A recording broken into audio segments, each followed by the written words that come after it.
Welcome to అకీ 24/7 news బులెటిన్ల ముందుగా headlines. Medchal జిల్లాలో గంజాయి చాక్లెట్ల కలకలం.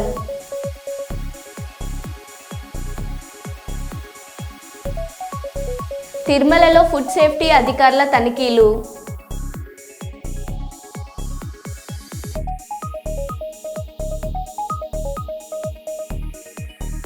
జననాయకుడు కేంద్రాన్ని ప్రారంభించిన సీఎం చంద్రబాబు.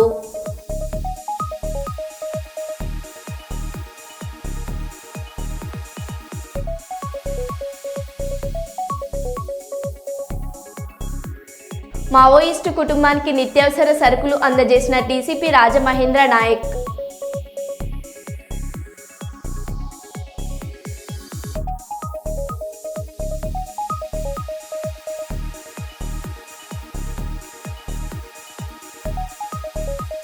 గాంధీ భవన్పై బీజేపీ నేతల దాడి. కాంగ్రెస్ ఫ్లెక్సీలను చింపివేసిన బీజేపీ శ్రేణులు.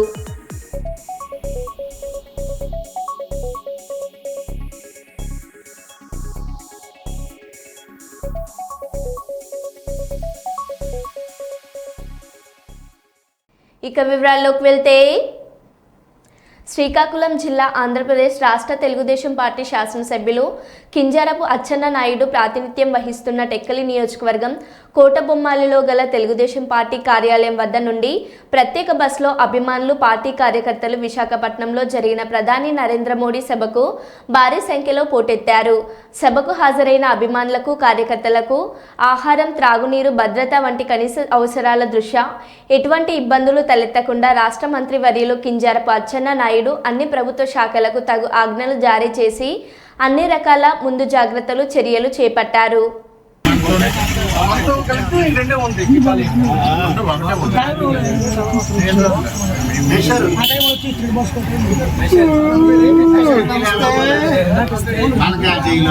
నాకు పెట్టిరా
ప్రభుత్వం నిషేధించిన చైనా మంజాలు విక్రయించిన వినియోగించిన చట్టరీత్యా కఠిన చర్యలేనని వరంగల్ ఏసీపీ నందిరాం నాయక్ ప్రకటన.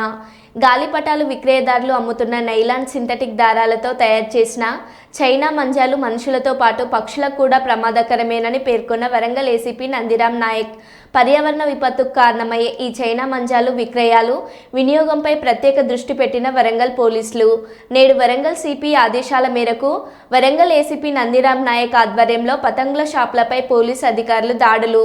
శివనగర్లోని ఓ ఇంట్లో 50,000 విలువ చేసే ప్రభుత్వ నిషేధిత చైనా మంజా సీజ్. షాప్ యజమానిపై కేసు నమోదు. చైనా మంజా అమ్మితే ఎంతటి వారికైనా చట్టరీత్యా చర్యలు తప్పవని ఏసీపీ నందిరాం నాయక్ హెచ్చరించారు.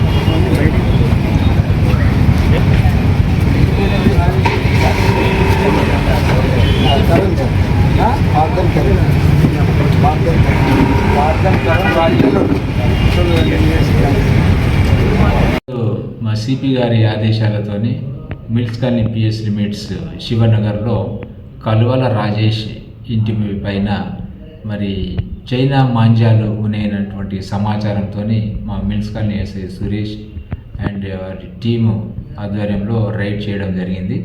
ఆ ఇంటిని సోదా చేయగా ఇంటిలో నిషేధిత చైనా మాంజాలు ఒక 20 దొరికినాయి. అంటే దాని విలువ సుమారు 50,000 రూపాయల వరకు ఉంటుంది.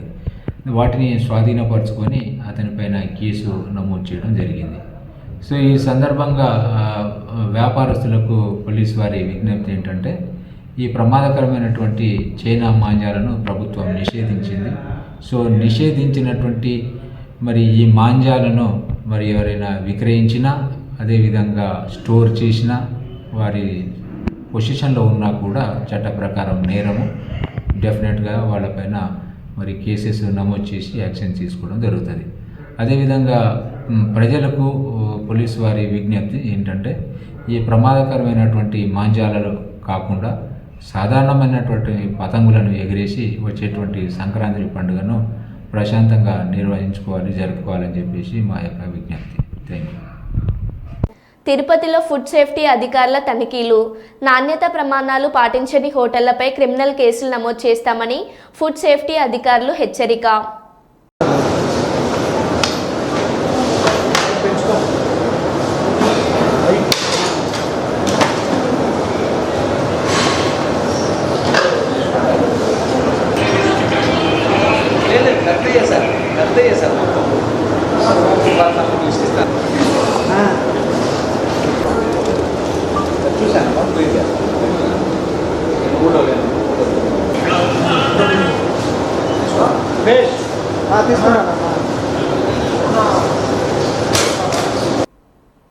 అంగన్వాడీ సమస్యలు పరిష్కరించాలని కోరుతూ మహబూబాబాద్ జిల్లా కేంద్రంలో స్థానిక జిల్లా కలెక్టర్ కార్యాలయం ముందు Telangana anganwadi teachers and helpers ఆధ్వర్యంలో భారీ ధర్నా నిర్వహించారు.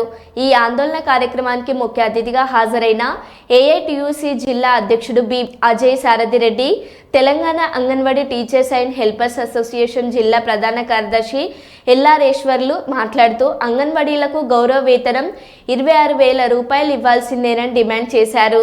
సమ్మకాలపు వేతనాలు చెల్లించాలని డిమాండ్ చేశారు, అందించాలని కోరారు.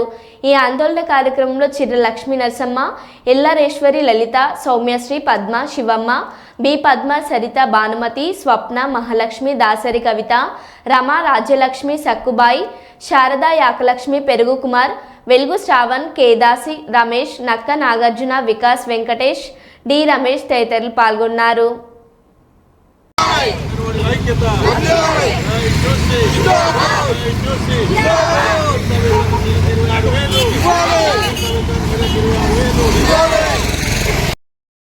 వేతనాలు వెంటనే, సమ్మెకాల వేతనాలు వెంటనే, సమ్మెకాల వేతనాలు వెంటనే.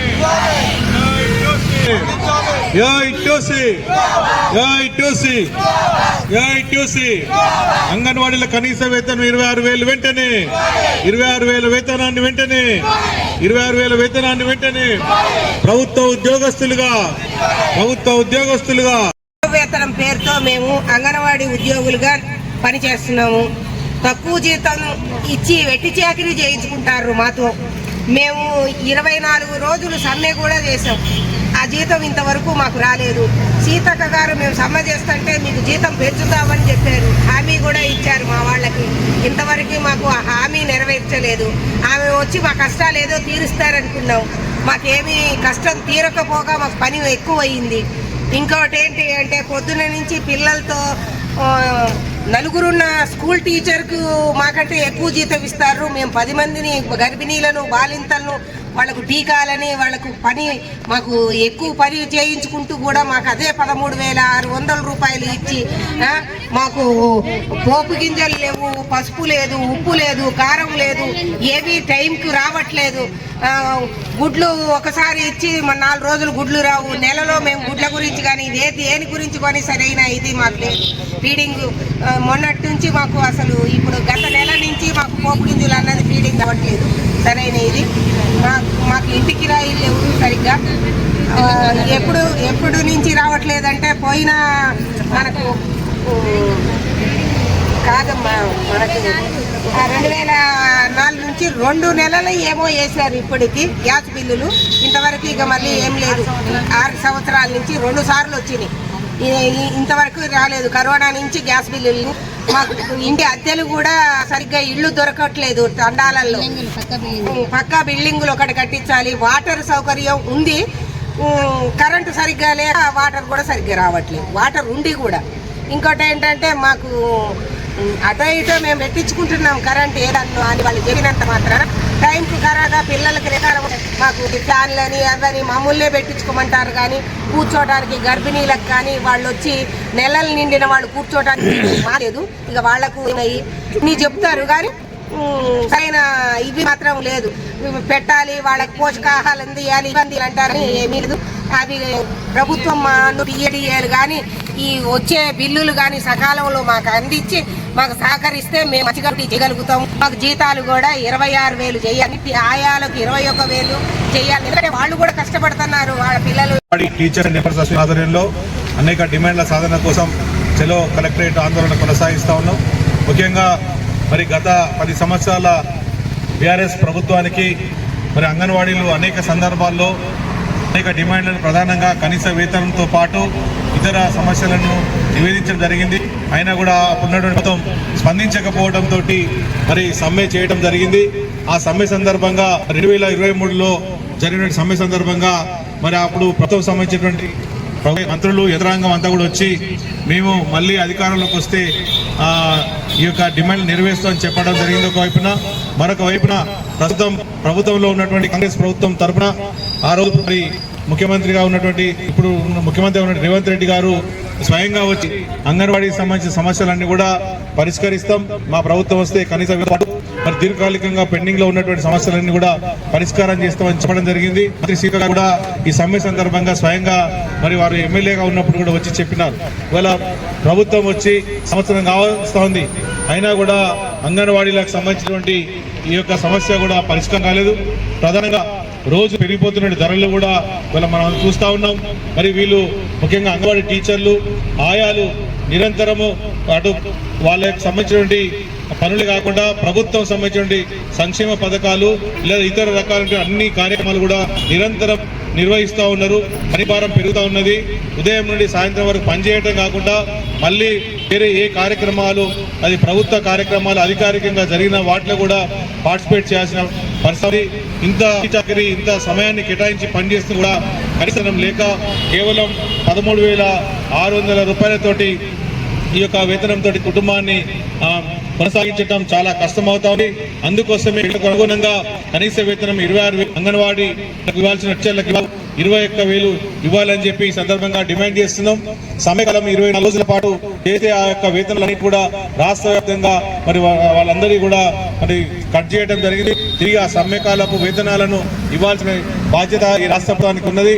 దీంతో పాటు ఇవాళ ఈఏలు, డిఏలు, అదేవిధంగా ఇతర రకాల సౌకర్యాలు కల్పించాల్సిన అవసరం ఉంది. ఇవాళ చాలా చోట్ల ముఖ్యంగా మహిబాద్ జిల్లాలో కానీ మహిబాద్ పట్టణ మున్సిపాలిటీ పరిధిలో ఇవాళ అనేక టీచర్ల పోస్టులు కానీ ఆయా పోస్టులు కానీ దాదాపు 600 పైన ఖాళీలు ఉన్నాయి. ఆ ఖాళీలను భర్తీ చేయడం ద్వారా అంగన్వాడీ సెంటర్లను బలోపేతం చేయడానికి అవకాశం ఉన్నది. ఇవాళ కేంద్ర ప్రభుత్వం, రాష్ట్ర ప్రభుత్వం ఇవాళ అంగన్వాడీ పట్ల సవతి తల్లి ప్రేమను చూపుతా ఉంది. ఇవాళ ప్రతి గ్రామంలో, ప్రతి తండాలో ఇవాళ కొత్త తరాన్ని అదేవిధంగా విద్యాపరంగా మొట్టమొదట వాళ్ళను ఈ ప్రపంచానికి చాటేది, ప్రపంచం దృష్టికి తీసుకొచ్చేది, వాళ్ళని మెరుగ్గా తీర్చిదిద్దేది తల్లి తర్వాత అంగన్వాడీలు తప్ప ఇంకొకటి కాదనేటువంటి కూడా మనం గర్వంగా చెప్పొచ్చు. ఎందుకంటే ఇవాళ వాళ్ళు కని ఆ చిన్న వయసులోనే ఆ పిల్లలు తీసుకొచ్చి ఆ అంగన్వాడీ వదిలితే పిల్లలకు చిన్నప్పటి నుంచే అక్షరాభ్యాసం. ఏపీ సీఎం చంద్రబాబు జననాయకుడు కేంద్రాన్ని నేడు ప్రారంభించారు. కుప్పం టీడీపీ కార్యాలయంలో ఈ కేంద్రాన్ని ఏర్పాటు చేశారు. స్థానికులు తమ సమస్యలపై వినతి పత్రాలు సమర్పించేందుకు ఈ కేంద్రాన్ని ఏర్పాటు చేసినట్లు చంద్రబాబు స్పష్టం చేశారు. ప్రజల నుంచి వచ్చే వినతులను స్వీకరించి ఫిర్యాదులను ఆన్లైన్లో నమోదు చేయాలన్నారు. ఈ సమస్యలు పరిష్కరించి ఆన్లైన్లోనే పొందుపరిచేలా చర్యలు తీసుకున్నానన్నారు. విలేజ్ వచ్చిన తర్వాత ఆటోమేటిక్గా అడ్రస్ వచ్చేస్తుంది కదా, మళ్ళీ ఎందుకు ఎంటర్ చేయాలి రాము? ఇదమ్మా నువ్వు మళ్ళా చెప్పు. ఇప్పుడు వార్డ్స్, ఇప్పుడు ఒక విలేజ్ ఉందనుకోండి, అడ్రస్ వచ్చిందనుకోండి, బ్యాక్ ఆఫీస్లో మొత్తం లింకింగ్ ఉంటే ఆటోమేటిక్గా రీకన్సిలేషన్ అయిపోతుంది కదా, మళ్ళీ యాడ్ చేసే పనిలే కదా. కొత్త కాంటాక్ట్ కాబట్టి ఫస్ట్ టైం రిజిస్ట్రేషన్లో యాడ్ చేయాలి సార్. రిపీటెడ్ విజిటర్ ఉంటే అవసరం లేదు. Second point, voter. No, what I am asking, once voter list you are taking, or you are taking different database. మీరు దరఖాస్తు నెంబరు ఇవన్నీ వచ్చిన తర్వాత మీరు విలేజ్ పేరు పెట్టారు, పలాని మండలం, పలాని పంచాయతీ, పలాని వ్యక్తి. వన్స్ అక్కడికి వచ్చిన తర్వాత నీ దగ్గర డేటా ఉంది కాబట్టి ఆ ఇంట్లో అతను ఫిక్స్ అయిపోయే పరిస్థితి రావాలి. అది ప్రాబ్లం ఏంటి మీకు? ప్రాబ్లం ఏం లేదు సార్, ఇందులో ఓటర్ లిస్ట్ కూడా ఉంది. ఓటర్ లిస్ట్లో సర్చింగ్ ఆప్షన్ కూడా ఇచ్చాము. So for now time being ఏంటంటే ఇప్పుడు వాళ్ళ ఇనిషియల్ లెటర్స్తోనే సర్చ్ అంటే నెంబర్ ఆఫ్ కాంబినేషన్స్ ఎక్కువ వస్తున్నాయి. సో జస్ట్ బిగిన్ చేశాం కాబట్టి ఫర్ నౌ మీరు కొత్త కాంటాక్ట్ క్రియేట్ చేయడం అని చెప్పాము. బట్ నా పేరు విలేజ్ సెలెక్ట్ చేస్తే సరిపోతుంది. పేరు ఇనిషియల్ లెటర్స్ అది ఫ్యూచర్లో సెలెక్ట్ చేస్తే ఆటోమేటిక్ మీరు అన్న డీటెయిల్స్ సార్ ఆటోమేటిక్ ఫిల్అప్ అవుతుంది. ఫిల్అప్ ఆటోమేటిక్గా వచ్చేట్టుగా చూస్తే సరిపోతుంది. ఇది వర్క్ ఇట్ అవుట్ లెటర్స్ నాకు అంటే గవర్నమెంట్ డేటాలో we're fixing Aadhaar and then house with GPS, not house number, with GPS also. So that దాన్ని బేస్ చేసుకొని ఆ ఇల్లు, address, number, everything will be linked automatic. Even by having the data ఆ వ్యక్తి యొక్క ప్రొఫైల్ కూడా వచ్చేస్తుంది ఫ్యూచర్లో. ల్యాండ్ ప్రొఫైల్, లేకపోతే హెల్త్ ప్రొఫైల్, లేకపోతే హాస్పిటల్, అన్ని ఎడ్యుకేషన్, ఎవ్రీథింగ్ లింక్ పెట్టేస్తున్నాం. వాడు వృత్తి, ఎవ్రీథింగ్ అవన్నీ వచ్చినప్పుడు అక్కడ ఓవరాల్గా మనకు ఆ ఫ్యామిలీ యొక్క ప్రొఫైల్ మన దగ్గర ఉంటే డెసిషన్ మేకింగ్ ఈజీ అవుతుంది. Complete family, that is where we're working. ఇక్కడికి మీకు వచ్చినప్పుడు అది ఆ డేటా మీ దగ్గర లేదు కాబట్టి పార్టీ డేటా మీ దగ్గర ఉంది. పార్టీ డేటా అడ్రస్లో అవన్నీ ఉన్నాయి. అవన్నీ ఉన్నప్పుడు ఇది ఫిలప్ చేసుకుంటే ఆటోమేటిక్గా సింక్ అయిపోవాలి అంటాను నేను. కరెక్ట్ సార్, అయిపోతుంది. మార్నింగ్ మీరు చెప్పారు కదా, యా, అప్పుడే నాకు ఈజీ అవుతుంది. ఇక్కడ 2 ఆస్పెక్ట్స్ మీరు గుర్తుపెట్టుకోవాలి. One is government, one is party, one is MLA. ఇది ఎమ్మెల్యే ఆఫీస్. పార్టీ ఆఫీస్ ప్యారల్గా పార్టీకి వెళ్ళిపోతుంది, గవర్నమెంట్కి వెళ్ళిపోతుంది. Then I will integrate in my party overall Kuppam. ఈ పక్కన నేను ఆర్టీ చేస్తే పోతే గవర్నమెంట్లో ఇంటిగ్రేట్ అయిపోవాలి. That is the system I'm building. అది కొంచెం దాని వీలో పెట్టుకొచ్చేయండి.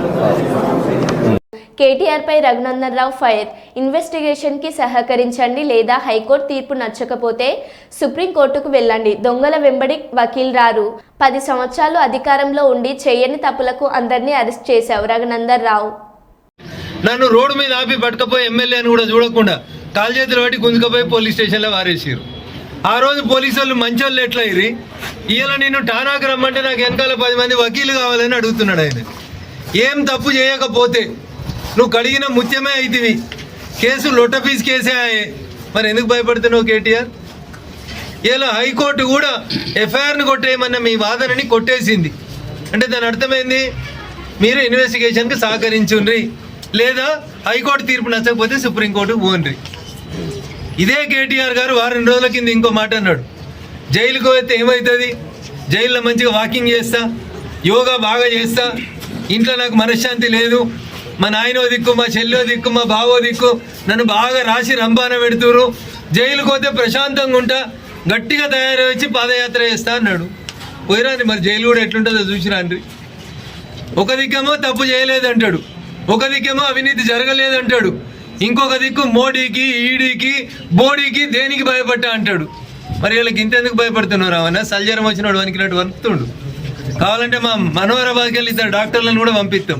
ముందైతే నువ్వు పోలీస్ స్టేషన్కి పోయి చూడు, పోలీసు వాళ్ళకి చెప్పు ఏం చేసినావో చెప్పు. దేశం మీద చర్చిస్తా, దేశవ్యాప్తంగా చర్చ జరగాలి అన్న నీ కడుపునొస్తే ఊరందరి కడుపునొయ్యాలి. నువ్వు 10 ఏళ్ళు నాసంటి ఎమ్మెల్యేలు. నేపాల్ టిబెట్ సరిహద్దుల్లో సంభవించిన భూకంపంలో 95కి చేరిన మరణాలు, గాయపడ్డ మరో 130 మంది. గంట వ్యవధిలోనే 6 సార్లు కంపించిన భూమి.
ప్రమాదాల బారి నుండి ప్రాణాలను కాపాడుకునేందుకు ద్విచక్ర వాహనదారులు ప్రతి ఒక్కరూ తప్పనిసరిగా హెల్మెట్ ధరించాలని పాలకుర్తి ఎస్ఐ దూలం పవన్ కుమార్ సూచించారు.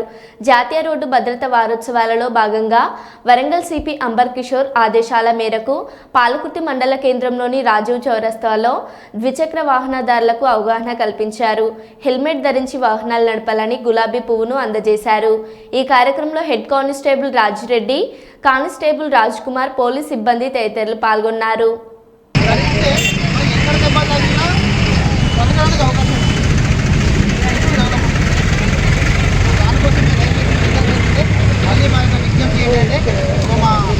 మన వరంగల్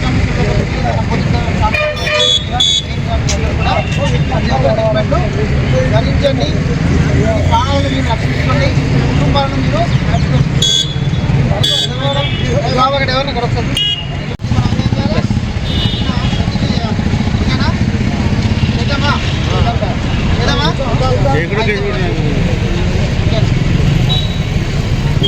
ఏం చేయాలి? సో చెప్పేది మీరు చెప్పాలి. రోడ్డు భద్రతా వారోత్సవాల భాగంగా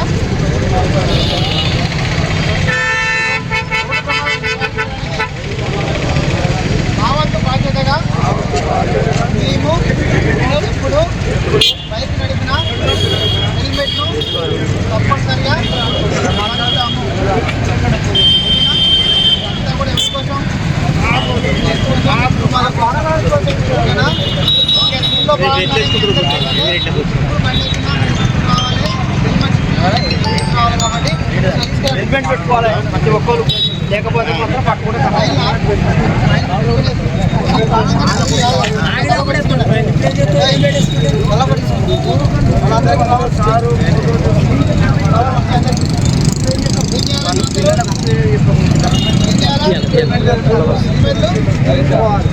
ఖచ్చితంగా హెల్మెట్ ధరించి బాడీకి ఎక్కడ దెబ్బ తగలేదు, చెట్టు మాత్రమే ఎదురైంది, బయట కాదు ఇంటర్నల్ మనిషి బాగానే ఉన్నాడు. కనీసం ఒక బ్లడ్ చుక్క కూడా మనిషి బ్లడ్ చుక్క కూడా కాలేదు, కానీ మనిషి చనిపోయింది.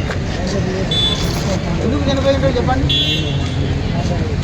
కేవలం హెడ్కి తగిలింది, హెడ్ పైన ఇంజురీ ఏం కాలేదు, కానీ లోపల ఉన్నటువంటి బ్రెయిన్ డ్యామేజ్ అయ్యింది. అంటే ఇంటర్నల్గా డ్యామేజ్ అయ్యి హెడ్ అనేది ఇంటర్నల్ బ్లీడింగ్ అయ్యి బ్రెయిన్ పై ప్రెషర్ పడిపోయి బ్రెయిన్ డెడ్ అయ్యింది. సో ఆ వ్యక్తి చనిపోయింది. దానివల్ల ఏమైందంటే అదే కనుక ఒక వ్యక్తి హెల్మెట్ పెట్టుకుంటే ఖచ్చితంగా కొంచెం బ్రతికే అవకాశం ఉంటుంది. అంటే అతని నిండు జీవితాన్ని ఒక హెల్మెట్ దానం చేసినట్టే కదా, హెల్మెట్ పండగ పెట్టినట్టే కదా. హెల్మెట్ విలువ ఎంత? 500. మంచి హెల్మెట్ కూడా 1000 రూపాయలు. అంటే మీ ప్రాణం ఖరీదు 1000 రూపాయల కంటే చాలా తక్కువ. ఇదేనా నీ ప్రాణం ఖరీదు 1000 రూపాయల కంటే తక్కువనా? ఒక 1000 రూపాయలు మీ ప్రాణానికి విలువ ఇవ్వనట్టే లెక్క. మరో బులెటిన్లో మళ్ళీ కలుద్దాం. Stay tune.